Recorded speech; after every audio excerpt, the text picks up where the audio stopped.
Guys, coming in at number 6 in the power rankings, we are now into the official, what would be playoff spots for our league. And coming in at number 6, we have the Justin Pervert Fan Club, spelled like a cat purring. I'm not sure if that was intentional or just by mistake. With Lester's level of intelligence, there's no way to know for sure. But what we do know is that Lester is doing a great job as the league billing. Not only is he immature, annoying, and constantly pestering everyone, he is competitive enough to where it makes it more compelling, okay? Nobody likes a Walter Mondale that Reagan just blows out of the water. I mean, that's no fun. You need a villain that causes true rivalry, and that's what Lester has done, and I think he's going to be right there again this year. Several things I like when it comes to Lester's draft. Number 1, Travis Etienne. I think this is a great overall pick.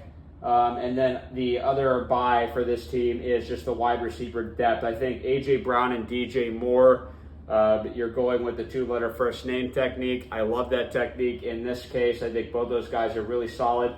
Some people are concerned about Brown this year, but if you look over the past 3 years, that's another guy that just pays dividends. I think he just gives you what you need as an investor on a consistent basis.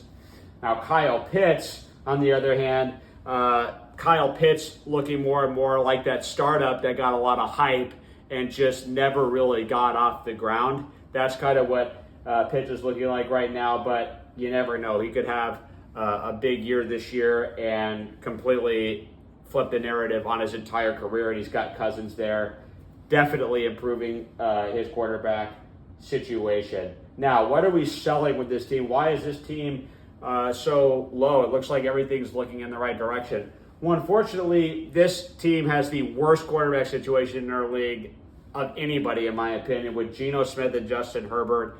Nobody likes Herbert more than me. But unfortunately, Herbert is looking like Apple, which is a great company, after Steve Jobs died. You know, you kind of lose something a little bit, and with the lack of receiving talent around him, much like Apple, it's kind of lost a lot of its creativity. Obviously, the brand name is still big, but with Herbert, even though he's a big brand name, I don't know if he's going to be giving the performance that we're looking for this season. So for that reason, I had to rank Lester a little bit down. Lester, you're probably going to be watching this at work instead of doing safety checks on those Boeing planes. Whatever it is you do at Boeing, hopefully, I think I speak for everyone when I say this, it's not that important. But that's probably when you're going to be watching it at work. So, hope you're having a good day at work, Lester, and try not to work too hard. I know you're not trying to work hard, so no concerns there whatsoever. Should have plenty of time to comb that waiver wire this year. With all that being said, we are going to move on to the top 5. This is where we meet some of the true championship contenders. Number 5 is coming right at you up next.